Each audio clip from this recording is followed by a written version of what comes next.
So imagine trying to run a household where the dynamic has just completely inverted. Right, like totally upside down. Yeah, exactly.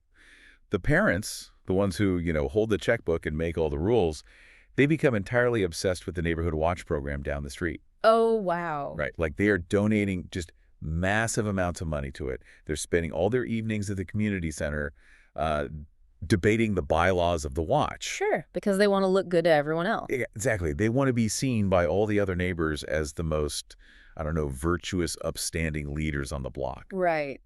But meanwhile, back at their actual house, the roof is literally leaking rainwater into the living room. Oh, man. Yeah. The kids are absolutely exhausted, failing their classes from burnout, and like when they ask for help, they're told to be quiet because the parents are busy drafting a very important neighborhood resolution. That's a pretty rough environment. It is. Half the family feels completely invisible. Like their daily reality, the water on the floor, the empty fridge, it just doesn't even register to the people in charge. Yeah, they're just totally ignored. So you watch this household operate, and you have to ask yourself, what's the breaking point? Like, how long can a structure prioritize its external image over its internal foundation before the floorboards simply rot through? Well, that tension, that exact friction between projecting outward virtue and managing inward decay, that is precisely what we're unpacking today. Yes, it is. We're looking at a really detailed, sprawling transcript from a Dutch political commentary show. It was specifically broadcast on the platform of De Telegraaf. Right, a major Dutch outlet. Exactly. And this material is essentially a massive, localized case study of that exact household dynamic you just described, but applied to a modern European nation. And before we get into the specifics of this, because, we're going to cover everything from, 19 million euro bookkeeping tricks to youth burnout to the geopolitical weaponization of marriage migration. It is a lot of ground to cover. It's a ton. So I want to be crystal clear about what we are doing here for you, the listener. If you're tuning into this deep dive in the US, the UK, or anywhere else, the specific Dutch politicians we mention, they're really going to serve as archetypes for a much broader Western debate. Yeah, and we need to firmly establish the ground rules for our exploration right now, too. We do. Our mission today is not to take a side. Right. The source material we're analyzing contains strong, highly polarized, politically charged opinions. It features intense critiques, primarily aimed at the current center-left and progressive political establishment in the Netherlands and Europe. Very intense critiques. Yeah. So our job is to decode the arguments being made. Yeah. We want to understand the underlying anxieties these arguments represent. We're here to help you map the landscape of this debate without endorsing any specific left-wing or right-wing viewpoint. Absolutely. We're strictly analyzing the mechanics of the arguments as they're presented in this source. Exactly. We are looking at the blueprints of the frustration here. And the core of that frustration, like the absolute epicenter of the source's critique, it starts with a single financial decision. Ah, yes. The 19 million euros. Right, the 19 million euro question. This source zeroes in on a specific political faction, the socially progressive pro-European D66 party. Mm-hmm. And they direct their fury at a minister named Sjoerdsma, along with Minister Schrijnemacher. And they label their behavior with a very specific, historically loaded term. They call them a zonnekoning, or sun king. Yeah, that's a heavy accusation. They accuse them of acting like wait, let me get this right, a regent-party? Yeah, regent-party. To really grasp why this specific label infuriates the speakers in the source, you have to understand the Dutch concept of the regent. Okay, break that down for us. So if you go back to the Dutch Republic in the 17th and 18th centuries, the regenten were the patrician, wealthy ruling class. Like the aristocrats. Well, they weren't royalty by blood. They didn't have a king. But these urban elites held an absolute monopoly on civic power. They ran the cities, they ran the huge trade companies, and they were viewed as fundamentally unaccountable. So totally out of touch. Completely out of touch with the common folk, the people working on the docks or out in the fields.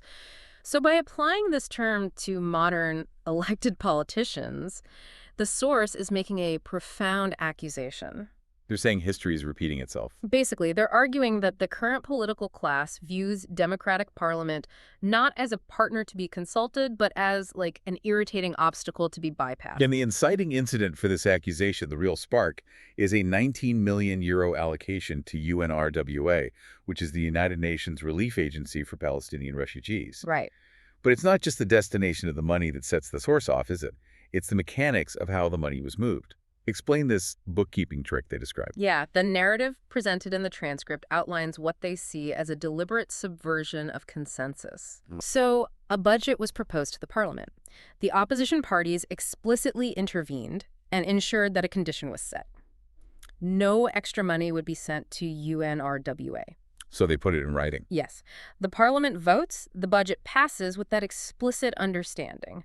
It's recorded democratic consensus. Okay. Sounds normal so far. But then, barely a week later, a letter is issued by the ministry announcing that, actually, extra funds will be directed to the agency anyway. Wait. Let me stop you there, because I want to put myself in the shoes of a skeptical listener here. Sure. I totally understand the frustration of a parliamentary bait and switch, but the source itself admits a really crucial detail here. Yeah. The final binding vote on this specific allocation of money doesn't actually happen until September. That's right. So technically, the money hasn't even left the bank account yet. If the final vote is still pending, isn't this just, I don't know, sharp-elbowed, aggressive political maneuvering? You think so, yeah. That's right. Why is the source treating this like a full-blown constitutional crisis rather than just standard legislative hardball?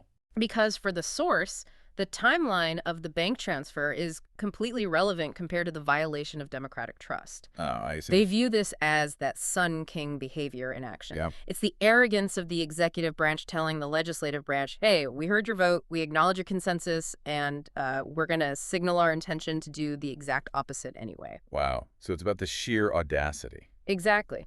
The 19 million euros ceases to be just currency. It becomes a symbol. Right. It symbolizes a government that prioritizes its own international moral image, its desire to be seen as a global humanitarian player, way above the explicit wishes of its own domestic taxpayers and their elected representatives. And beyond just the procedural anger, the source is vehemently, fundamentally opposed to UNRWA receiving these funds under any circumstances. Yeah, they do not hold back on that front. Not at all. They lay out some incredibly severe allegations against the mechanics of the organization itself. Yes, the transcript dives into allegations that UNRWA is a deeply compromised entity. The speakers cite a United Nations report suggesting that at least 9 staff members had evidence linking them to the terror attacks of October 7th. Yeah, that's a major point they bring up. Furthermore, they argue a structural point. They claim that to operate on the ground in Gaza, an organization must necessarily align, coordinate, or collaborate with Hamas, which holds absolute authority over the territory. So they're saying you can't just operate in a vacuum there. Right. The source's argument is that independent, neutral humanitarian work is physically impossible in that environment, meaning, in their view, taxpayer funds are inherently subsidizing a compromised system. But then the source takes it a step further. They critique the actual definition of what UNRWA does. Yeah. They bring up a point about Palestinian refugee status that I found, well, fascinating and obviously highly contentious. Oh, the hereditary status argument. Yes. They argue that this is the only refugee population on the planet where the status is uniquely and perpetually hereditary. This is a really crucial piece of the source's geopolitical argument. Okay, unpack that for us. Well, under standard international definitions, refugee status applies to the specific individual who fled persecution or conflict. Right, the person who actually crossed the border. Exactly.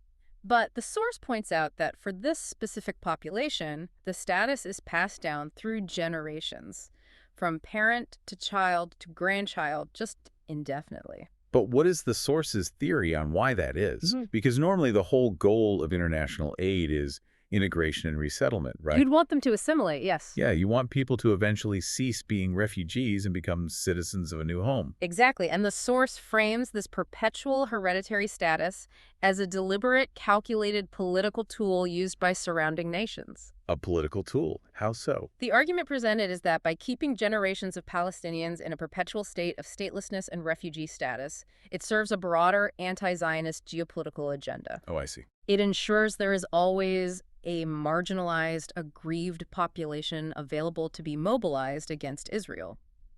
The source argues that integrating these populations into host countries would diffuse the regional tension, which is precisely why, according to this viewpoint, the host countries just absolutely refuse to do it.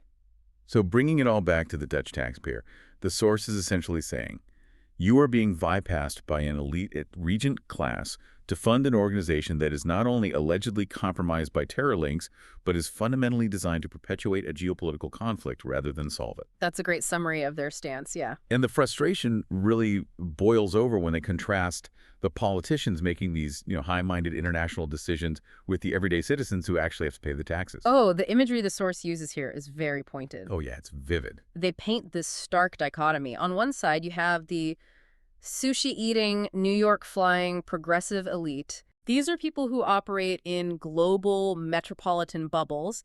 And then on the other side, you have the regular regional citizens who care about local traditions. Right.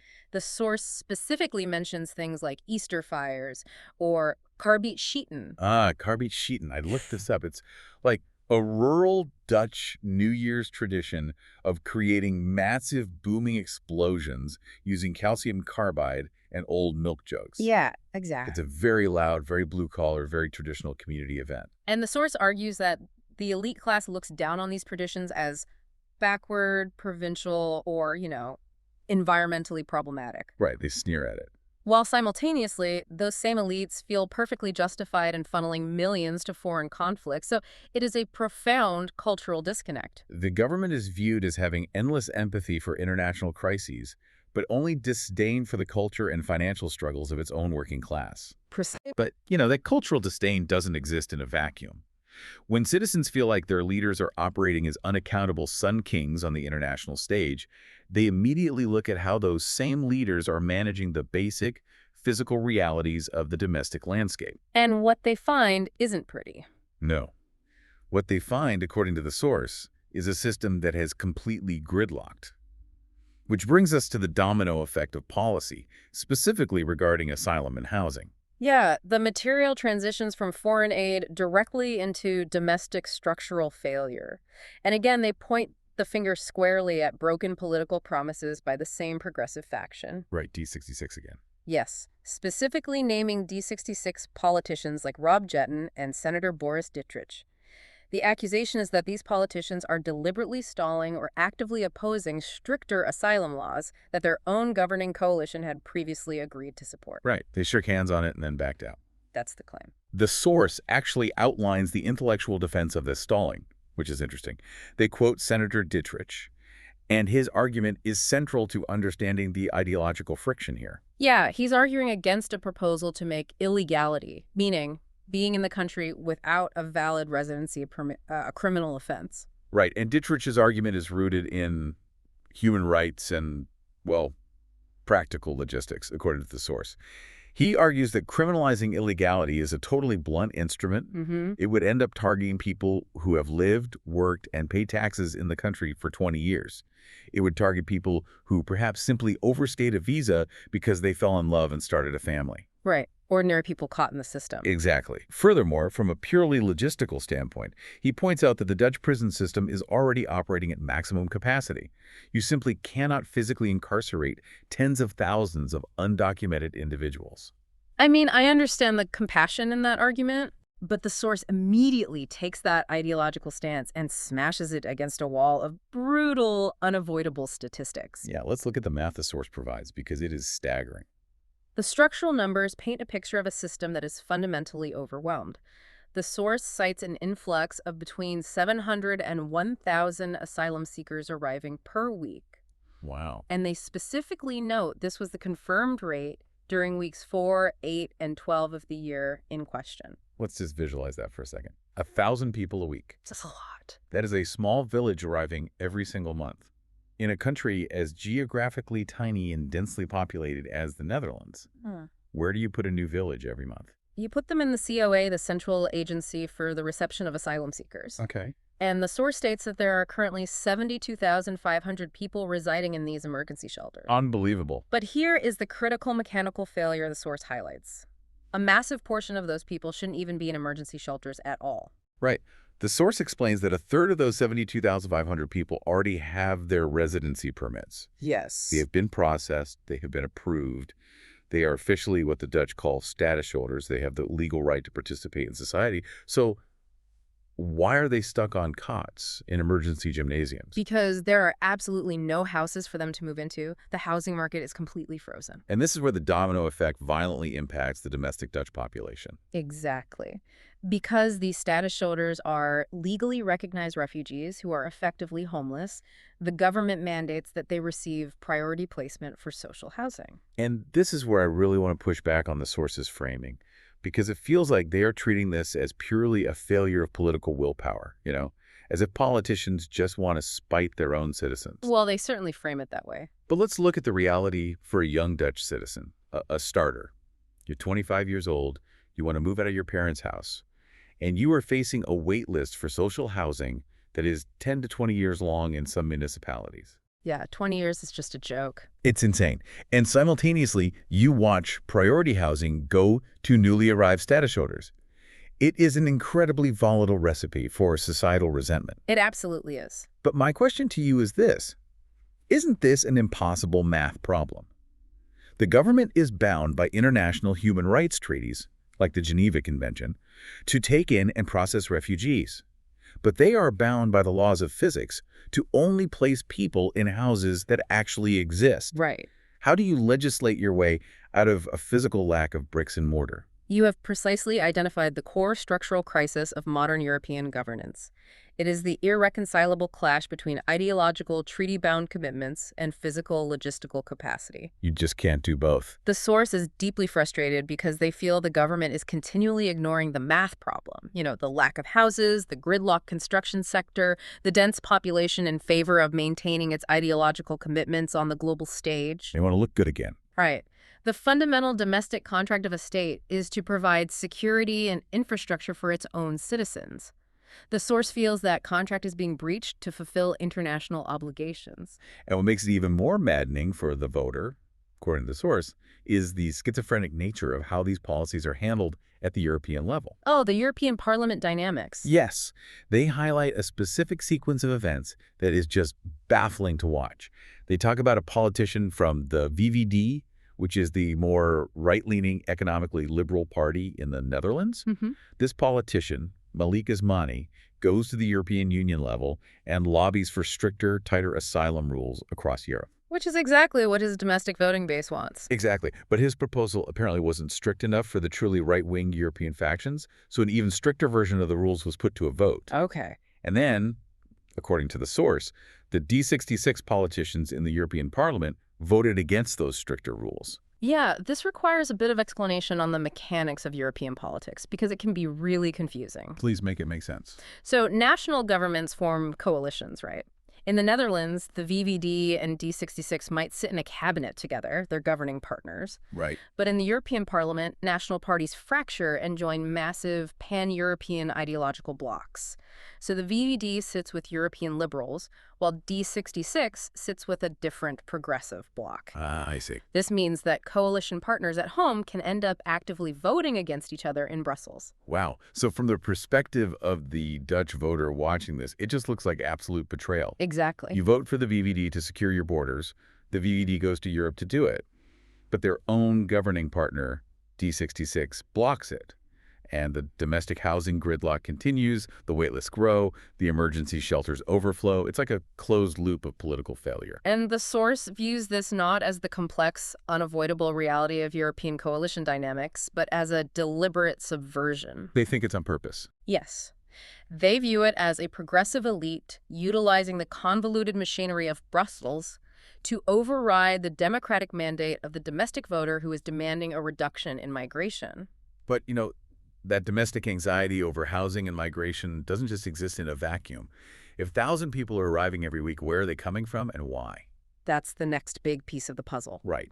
The source's discussion naturally expands outward from the local housing crisis to a deeply disturbing geopolitical debate regarding Syria and how human beings are being utilized as strategic assets. The transcript takes a very sharp analytical turn here into the geopolitics of the Middle East.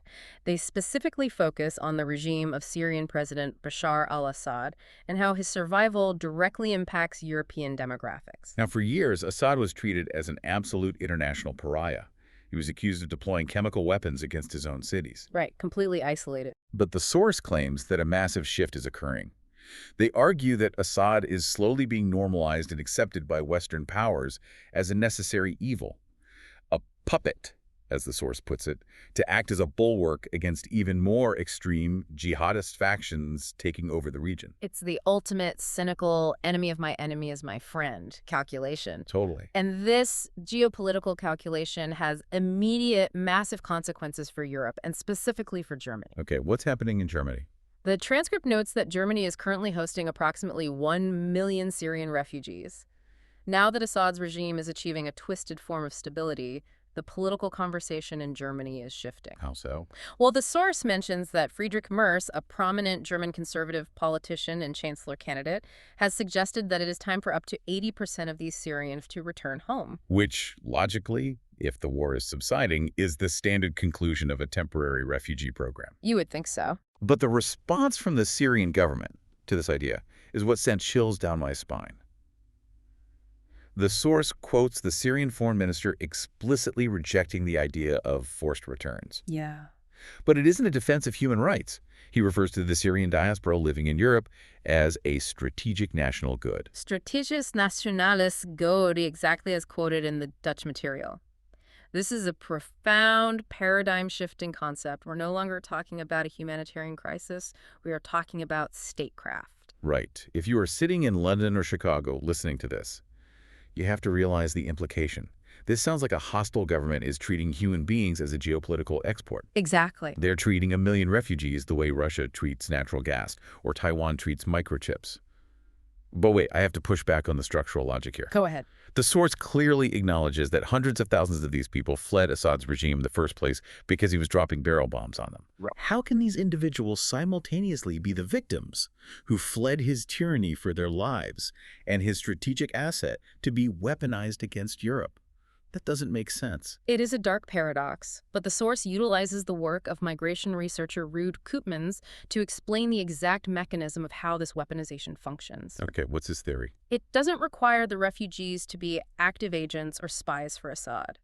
Koopmans warns of a demographic phenomenon called Heiratsmigration, which translates to marriage migration. Explain how that mechanism works in practice. The theory is that the initial wave of refugees settles in Europe.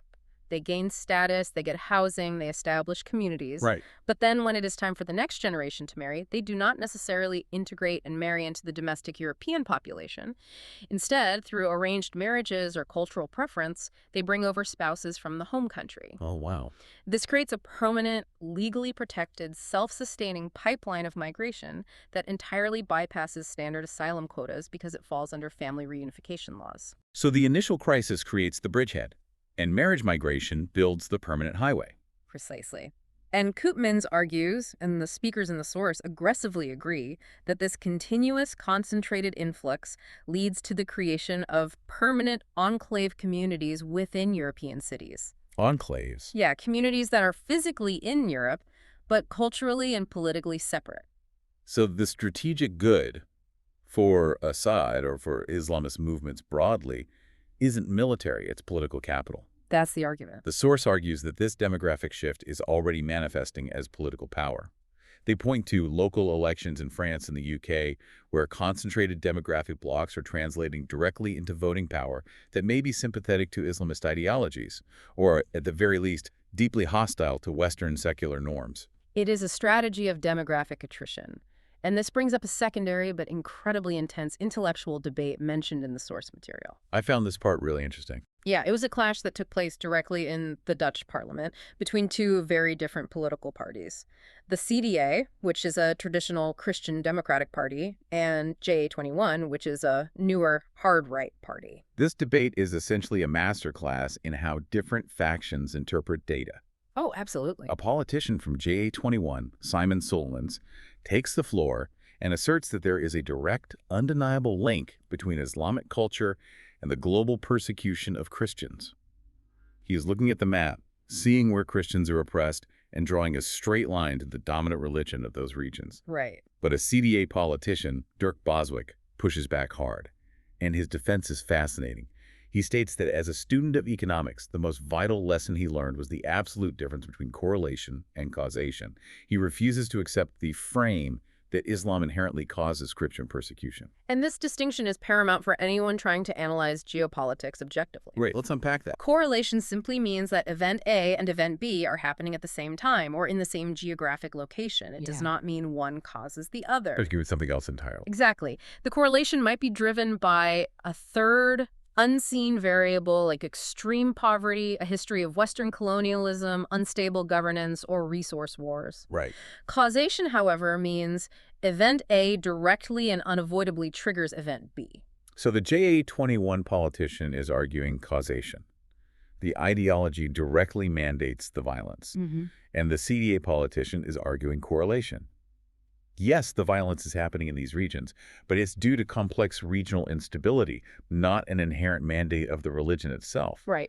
The expert in the source pushes back against the CDA's academic hesitation, arguing that historically, if you look at the last millennium, wherever Islam spread in the Middle East and North Africa, indigenous Christian populations were drastically reduced, marginalized, or wiped out. But what is truly analytically fascinating is that the source material itself introduces a massive, complicating variable that entirely undermines a strict causation argument. Oh, this is the curveball. Yeah.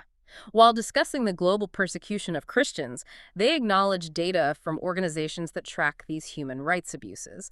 And that data reveals that the absolute #1 worst persecutor of Christians on the planet is North Korea. Right, North Korea, a state that has absolutely zero Islamic influence. It is a communist, totalitarian, strictly atheist regime built on a cult of personality. Exactly. The host in the source tries to brush the North Korea fact off as an anomaly, but from a rigorous analytical standpoint, it actually proves the CDA politician's point about correlation versus causation. Yeah, so. Well, what does North Korea have in common with extreme Islamist regimes?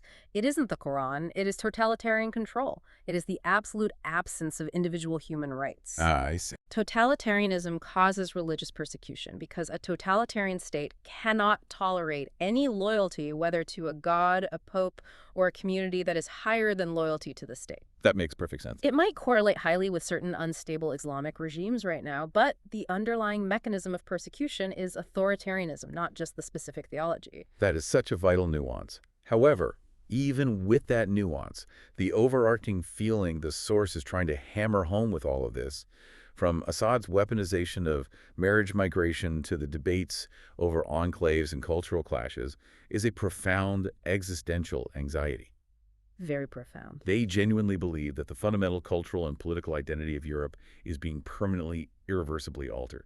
And they believe the political class, the Regent 10, are either too economically naive to see it or too ideologically blinded by progressive tolerance to stop it. And when a population feels that level of external demographic pressure, they inevitably look inward. They look to their own institutions, their own economy, their own safety nets, and they ask, are we strong enough to handle this? Is our foundation secure? Which leads the source to conduct what amounts to a massive internal audit of the Dutch nation. And they don't just rely on anecdotes for this audit. They utilize a very modern, unique technological tool.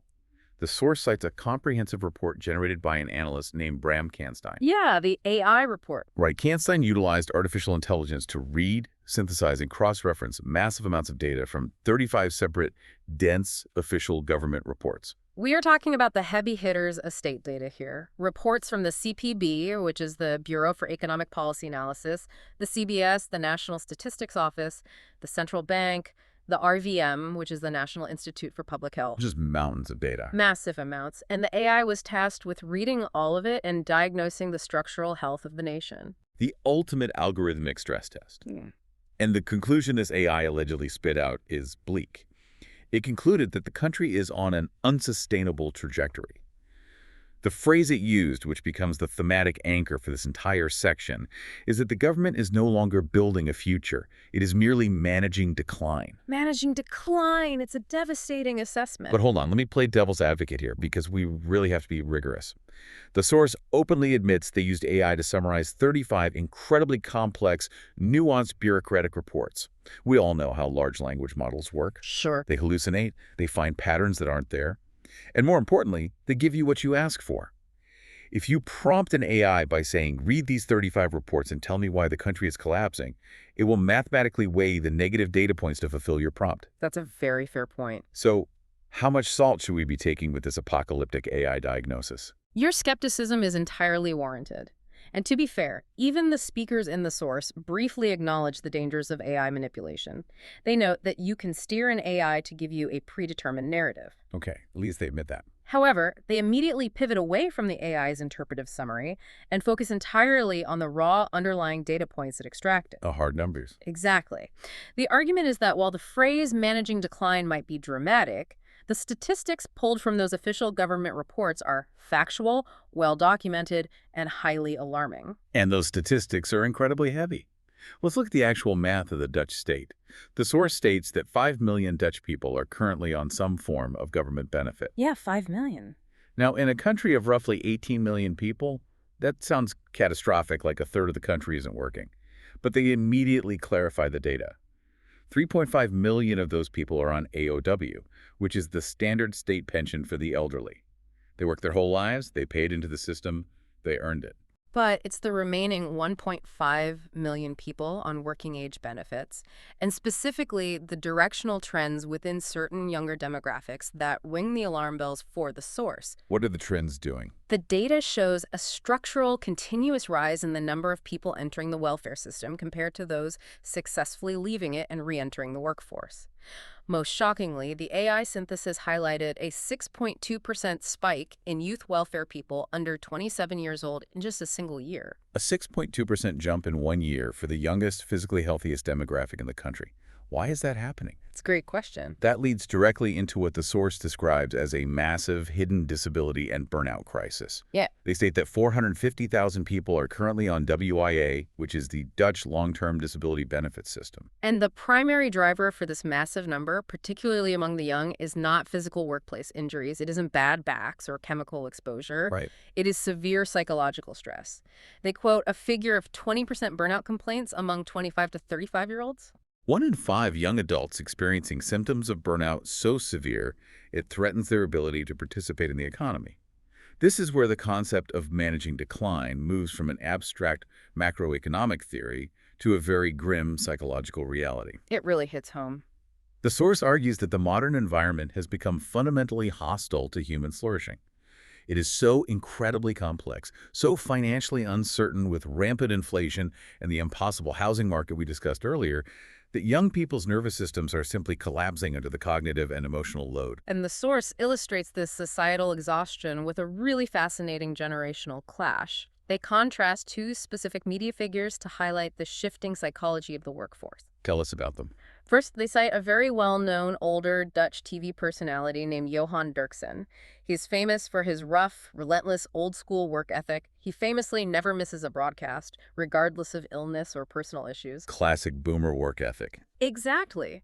They contrast his stoicism with a younger political reporter, Thomas van Groningen. Van Groningen recently made headlines by publicly advocating for his right to take his allotted vacation days, to disconnect from the news cycle, and to set strict mental health boundaries. And the speakers in the source clearly overwhelmingly sympathize with the older, relentless work ethic of Derksen. Oh, absolutely. They reminisce about a cultural era where taking all your vacation days was almost frowned upon, a sign of lack of dedication. They view the younger generation's demand for boundaries and mental health days as a symptom of a wider societal frailty, a lack of resilience.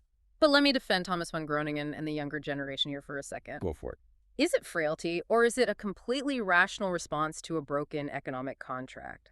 Think out the incentives. If you were Johan Derksen's age, working hard resulted in buying a 4-bedroom house on a single income, secure pensions, and a stable society. The juice was worth the squeeze. Right, the reward was there. Yeah. But if you are 25 today, you are facing a 15-year wait for a social apartment. You are watching inflation evaporate your purchasing power. You are watching your government bypass parliament to send millions abroad while you can't afford groceries. It's exhausting just thinking about it. Working 60 hours a week isn't going to buy you a house. It's just going to make you sick.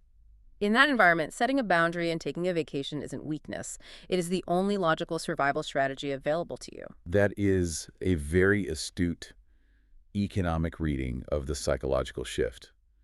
When the promise of upward mobility is removed, the motivation for relentless labor just vanishes. Exactly. The overarching thesis of this AI report segment is that the Netherlands, and by extension many Western democracies, is no longer building toward a bright, expansive, prosperous future. The golden age of nation building is over. The state is now desperately running around plugging holes in a sinking ship. They are merely managing the rate of the decline. And this pervasive feeling of powerlessness, of fundamental things slipping through your fingers, whether it's the purchasing power of your money, the control of your borders, or the stability of your own mental health, is identified by the source as the core driver of modern societal malaise.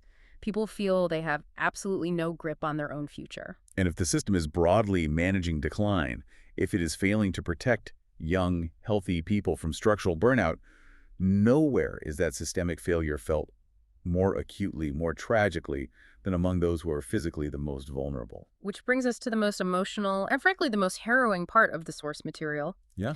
We're moving from political and economic frustration to a tone of profound, desperate sadness. We are talking about the invisible tragedy of long COVID and how the state abandons its wounded.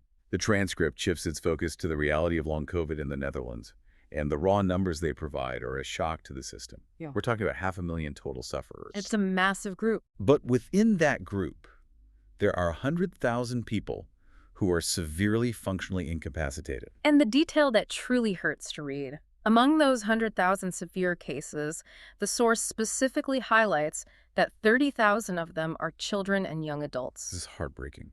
We need to be very clear about what this illness looks like because we aren't just talking about a lingering cough or feeling a bit tired after a jog. The source describes a level of suffering that is hard to fathom. Right. They describe patients who are permanently confined to completely dark rooms 24 hours a day, 7 days a week.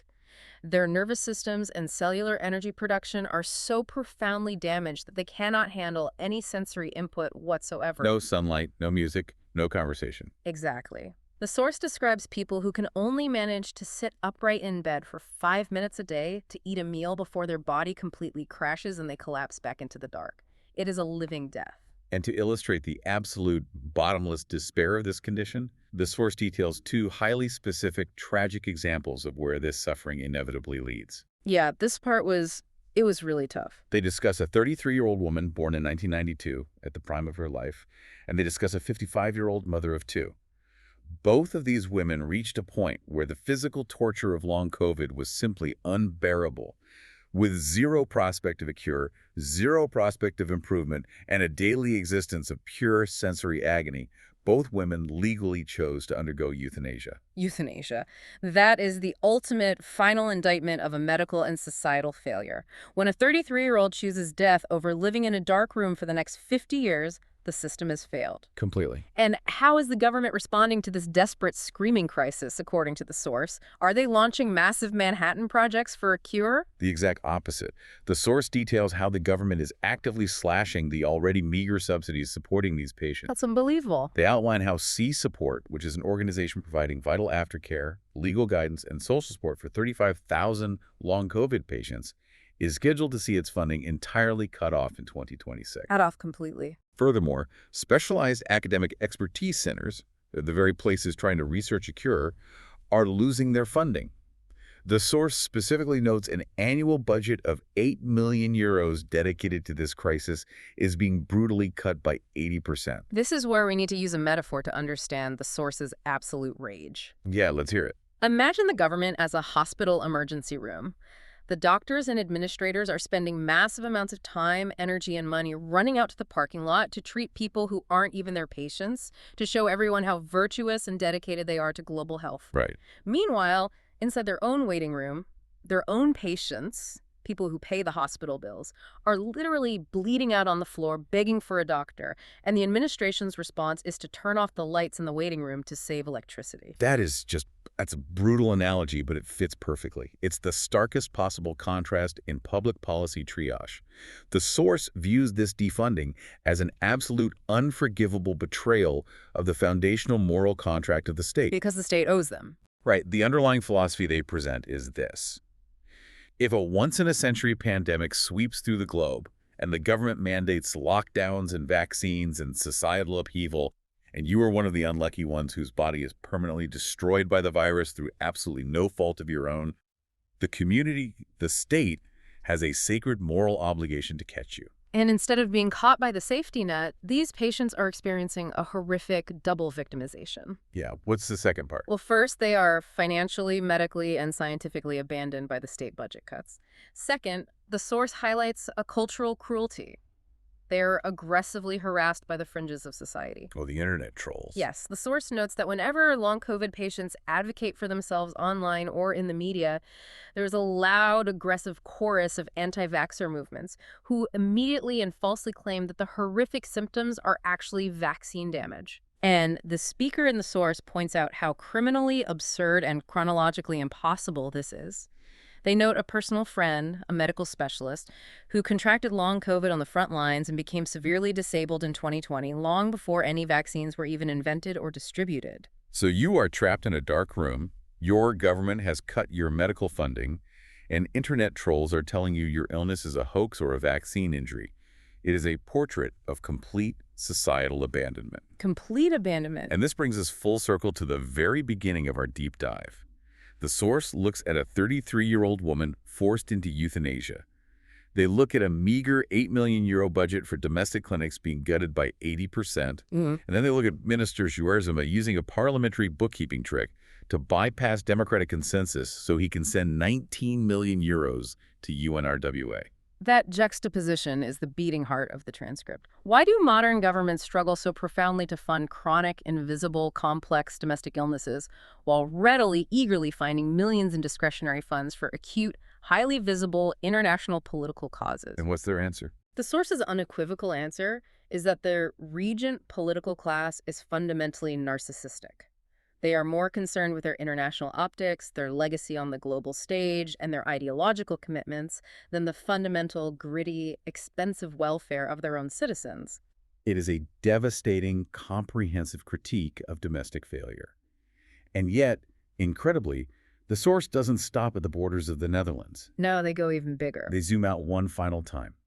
Because they argue that this exact same disease, this virus of ideological gridlock overriding practical reality, isn't just destroying domestic healthcare and housing, it is infecting and paralyzing the ultimate absolute safety net of the Western world, the NATO alliance. Yeah, the final segment of the transcript broadens the lens to global security.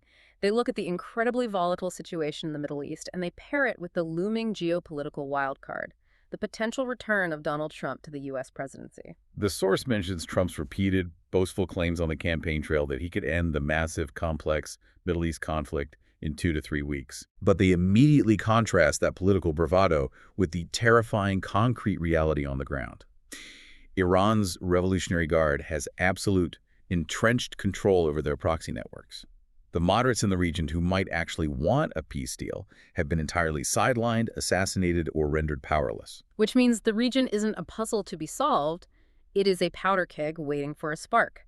And if that powder keg goes off and the conflict goes global, the West relies entirely on the structural safety net of NATO. Good. But the source drops a massive, incredibly concerning claim regarding the current operational state of that alliance. This was the part of the transcript that truly made me sit up. The source claims that right now, key European nations are actively sabotaging U.S. operational capacity. Yeah. They specifically mention Italy, currently under the leadership of Giorgia Meloni, and Spain. The claim is that these nations are refusing to let the U.S. military use their bases, or even refusing to let U.S. aircraft use their airspace for operations. And the reason given isn't tactical. It is driven by anti-American and specifically anti-Trump political sentiment within those European parliaments. If that is true, think about the implications.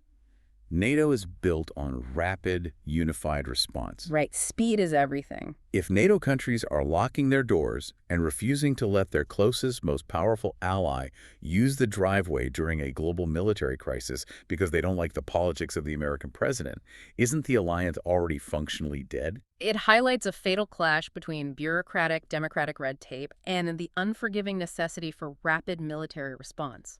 The source notes that in many European democracies, allowing foreign military operations, even from an ally, requires parliamentary debate and approval. It is slow, it is highly politicized, and it is bureaucratic. And we are right back to the region theme, but applied globally. Yeah. When political ideology, in this case a European Parliament's disdain for a specific American leader, is allowed to override the structural foundational agreements that keep the world safe, the entire system of global stability is threatened. The source is asking a terrifying question. What good is a military alliance if you have to spend a week debating it in Parliament while the hypersonic missiles are already in the air? If the safety net is paralyzed by politics, it isn't a safety net at all. It is a sweeping, relentless indictment. The source views the entire apparatus, from the local municipality trying to build houses, to the National Health Ministry funding long COVID, to the international halls of NATO, as fundamentally disconnected from its core responsibilities. Okay, let's take a deep breath and connect the dots of the incredible, heavy journey this source material has taken us on. It's been a lot. We started with what seemed like a localized dispute. Palpable anger over a 19 million euro bookkeeping trick for foreign aid. Right. But we quickly realized that money was just a window into much deeper structural domestic anxieties. Right. We saw how broken political promises led directly to a mathematically impossible housing gridlock, pitting desperate starters against newly arrived refugees. We explored the chilling, cynical geopolitical reality of how autocrats like Assad weaponized demographic shifts and marriage migration. We looked at the AI's grim diagnosis of an exhausted, overtaxed nation merely managing decline. We witnessed the absolute moral heartbreak of long COVID patients being medically and financially abandoned in favor of international virtue signaling. And finally, we saw those exact same fractious ideology, blinding reality, threatening to paralyze the NATO alliance when we need it most. And as we conclude our analysis of this material, I want to leave you with a final, lingering thought that builds on all of these interconnected systemic failures. I'll lay it on us. We've seen how this source believes the system is buckling under the impossible weight of trying to be everything to everyone.